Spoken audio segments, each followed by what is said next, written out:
One author hasn't heard back on their queries since March. Another author is hearing that agents loved their premise but is still getting rejections. And another author is just feeling completely bitter and confused. I'm here to help all of you out. I was looking through my comments and saw so many questions related to querying, so I'm going to bundle them all up today and rapid fire answer them to hopefully give you some clarity. I know how disheartening and isolating this process can be, so I want to help you through it however I can. Let's dive right in with the first question. Thanks again, Alyssa. Your insights always help me better understand the complexities of the industry and motivate me to keep querying. I'm so happy to hear that. I'm back on submission again. Perhaps foolhardy in my attempts to query for several different novels I feel are good enough for publishing after years and years of revisions. My big question this summer is, why is it taking so long to hear back from any single agent?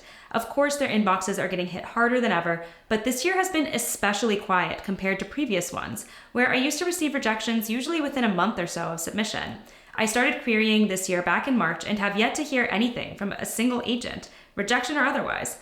I know silence after a certain period of time can imply rejection, but I feel like I used to always at least receive a rejection email out of sheer courtesy. Thanks again. I think I might know what's going on here. You said you began querying this year in March and have had radio silence since then. That's a long time to wait and not receive any type of response, even a form rejection. When looking at this chunk of time though, keep in mind that the publishing industry often goes dark through the summer months. This is when many publishing professionals are out on vacation and many agents are closed to queries at this time. So it could be that the specific agents on your list happened to not be going through their queries during that summer period. The unofficial back to office date for publishing is Labor Day, so now that we are into October, I would suspect that you would start receiving some responses. If you haven't though, there's nothing wrong with following up with the agents to see where they're at. It could be that your query got lost in the shuffle. I also recommend considering sending out a new batch of queries at this time. More and more agents are open to queries starting in the fall, so you will likely find some additional agents to add to your list, and hopefully they will get back to you within a shorter time frame. Here's the next question.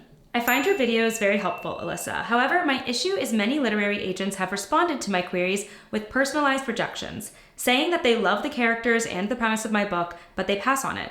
Why is this happening? Why are they passing it up when they think my book is good? If agents are praising your characters and premise of your book, but still rejecting it, it could be that the writing itself isn't pulling them in as much as they want it to. So take another look at your manuscript and especially focus in on the opening pages. Is this scene engaging from the very first line? Does it establish a point of conflict and strong emotional stakes that makes the agent want to continue reading?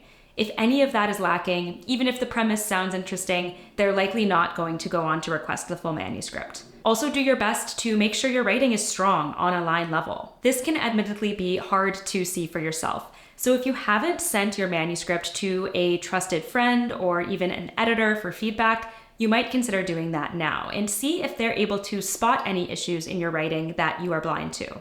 You want to make sure that the pages are living up to the premise that you set out in the query letter. Here's the next question. After you finish your first draft, do you immediately try to get in touch with an agent or hire someone to edit your book before you go after an agent? I don't recommend querying literary agents with a fresh first draft hot off the press. That's because first drafts are rarely the strongest version of the story. Typically, there's a lot of work you can do through revisions to draw out the character arcs, make sure the plot is sound, make sure the pacing is tight, to make the manuscript as strong and effective as possible. First drafts tend to be riddled with issues because you're still developing and discovering the story through the process of writing. Second, third, and fourth, and even further drafts tend to be where you really refine and hone the story. You want to put the strongest possible version of your manuscript in front of literary agents, because once they reject it, that's it. So you want to give it your best possible shot. To do that, I recommend getting feedback before the querying stage. That doesn't necessarily mean you have to hire a professional editor, though you could. This is a service I offer as an independent book editor. But you could also work with beta readers or critique partners, someone that has an editorial instinct who can offer constructive feedback and help you achieve your vision for the book. At a bare minimum, make sure you are self-editing the story to take it as far as you can on your own. I actually have a resource to help you with that exact process. It's called my Story Self-Assessment Worksheet, and you can hop into the description and grab the link there. It's a fun quiz I designed to help you see the blind spots in your own manuscript and identify how you can develop it on the next draft. Downloading that is also going to opt you into my newsletter, where I'm dishing out writing, publishing, and querying advice straight to your inbox. Here's the next question, and actually it's very related to the one that I just answered. Working on a second draft of a fantasy romance, it circles around the idea of what happens when the hero of the prophecy is no longer the hero, and they're not happy with the state of the world that they saved. I'm so proud that I finished a first draft. First off, I'm so proud of you for completing this first draft, so huge congrats. How many drafts should you typically go through before querying? As I just mentioned, you don't typically want to query a fresh first draft. At the same time, there's no specific number of revisions you should complete before querying. Every book and every author is different. You might feel like you have a really strong draft after the third round of revisions, but another author might feel like it takes 10, 15 even drafts to get the book to the point that they want it. It depends on the level of revision that you're doing. If you're doing big picture, structural, transformative edits, the stuff that I love, then you're likely going to go through more drafts than someone who feels like they have all of those elements already in place. Focus more on how you are feeling as you go through each pass of the novel. Do you feel like it's at the point where it's strong enough to present an agent? Do you feel confident that it achieves the vision you set out for the story? Or do you feel like it still needs some work? I have another video with a checklist of what to make sure of before you determine you're ready to query, so I will link that in the description for you as another resource. Here's the next question. Where can I contact agents who focus on supernatural horror novels? What steps would you recommend for the steps to take for a first-time author? My advice here won't just apply to supernatural horror, but can apply to any genre of book that you're querying. To find agents that represent your specific genre, I recommend starting with the industry's leading database, Query Tracker. You can run a search and filter by agents who represent your genre. In your case, I would broaden up the search to any agents that represent horror generally, not just supernatural horror, because they might not list supernatural horror specifically in their profile, but could very well be open to it. Another good database to check is the manuscript wishlist website. Again, run a search for your genre, in this case horror, and see what agents come up. Another solid technique for finding agents in your genre is to look up the agents of other books that were published within your genre that you admire. Look at recently published supernatural horror novels, either turn to the acknowledgements page or go to the author's website to see who represented that book. If they're open to queries, then that could be a great agent for you to also consider. Here's the next question. Thank you for this. I love your videos. I would love to see another video that explores Hollywood and novel publishing from an agent's perspective. I have a specific querying question on this topic. The debut novel I have written is based on my original unsold screenplay. When querying agents, what are the pros and cons of mentioning the screenplay in the query letter?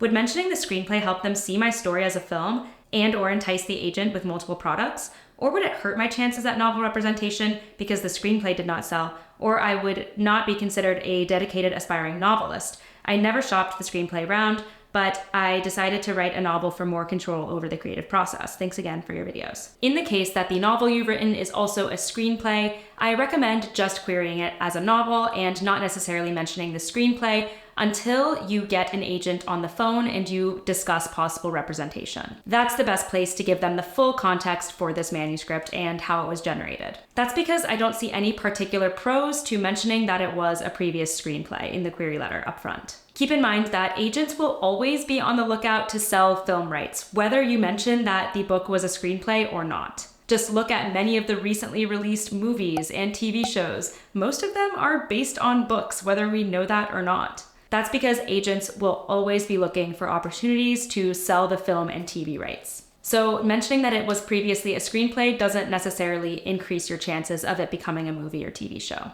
I don't necessarily think that mentioning the screenplay would hurt your chances of getting representation, but it is just something you could save for the phone call with an agent, especially because you want to keep the query letter as concise as possible. Here's the next question.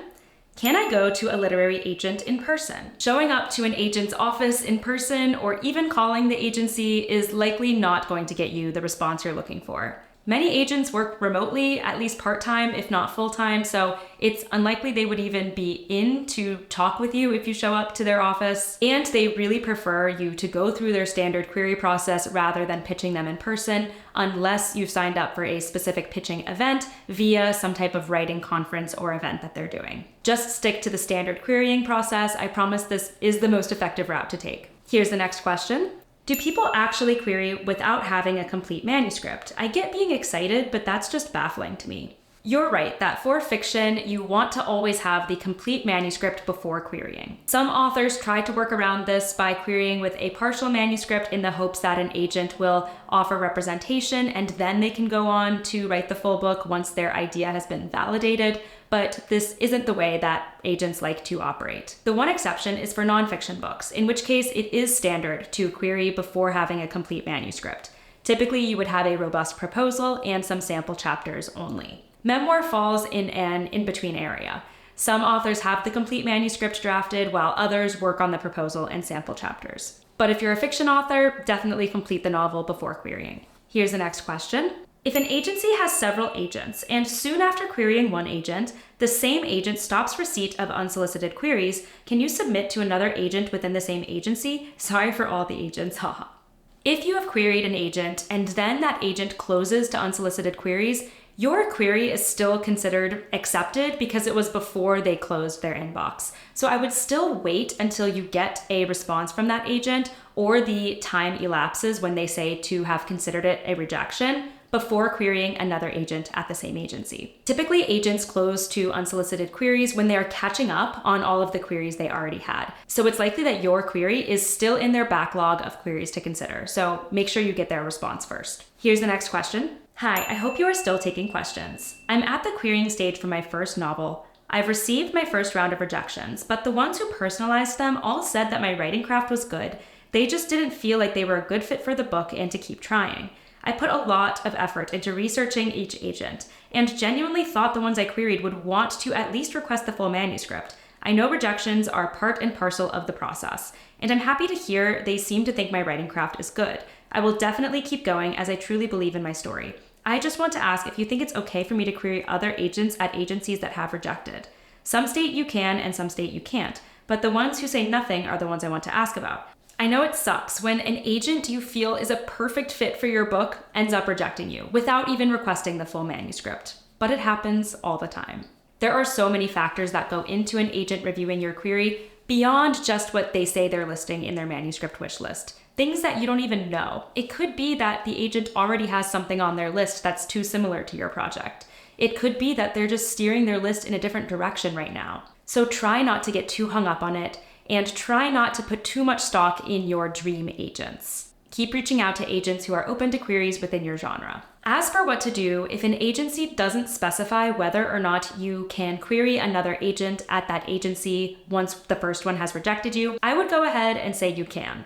The worst thing they can do is reject you because you've already been considered by another agent at the agency. Just make sure you're checking their website and seeing if they have a policy for this, but if there's no specification, it's pretty commonplace in the industry to allow authors to query another agent after the first has rejected you, so I'd go ahead and do that. Here's the next question.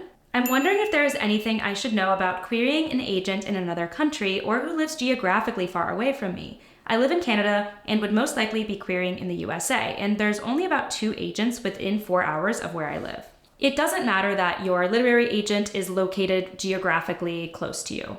Many agents in the US represent authors who are based abroad, and there are even some authors based in the US whose agents are based in the UK. So geographical location is not ultimately that important when it comes to choosing which agents to query. Focus more on agents that represent books within your genre. And when it comes to Canada specifically, the Canadian and US publishing industries are quite intertwined, so it's perfectly acceptable for you to query US agents. All right, so the last question here isn't actually a question, but I still wanted to address it. My worry is that I'll never figure out how to make my book or my writing better or good enough to be published. I could write multiple books, pay thousands of dollars to developmental editors and beta readers, spend years working on craft, and still never catch up with the market.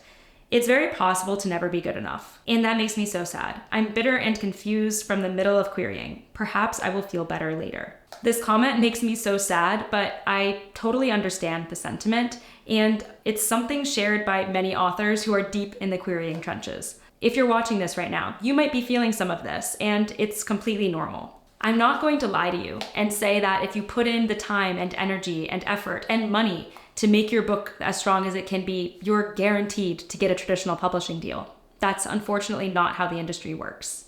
There are no guarantees whatsoever, even if you do all of the things that people say you should do. Even if you follow all the advice I post on my channel. It's a hard truth, and it's not a fun thing to think about. But the sooner that you understand and come to some acceptance of it, the better off you'll be to set the proper expectations for your publishing journey. I want to encourage you to keep going and keep putting yourself out there, because I have seen debut novelists in your exact position go on to achieve their publishing dreams. But at the same time, if querying is just getting you down, it's affecting other aspects of your life, then it is completely fine to take a break from querying. I actually made a video recently that talks about if and when you should take a break, so I will link that in the description. And remember that Big 5 publishing via a literary agent is not your only option. You could also discover indie or mid-sized publishers that accept submissions directly from authors, or you could consider self-publishing. Querying is competitive, there's no doubt about it.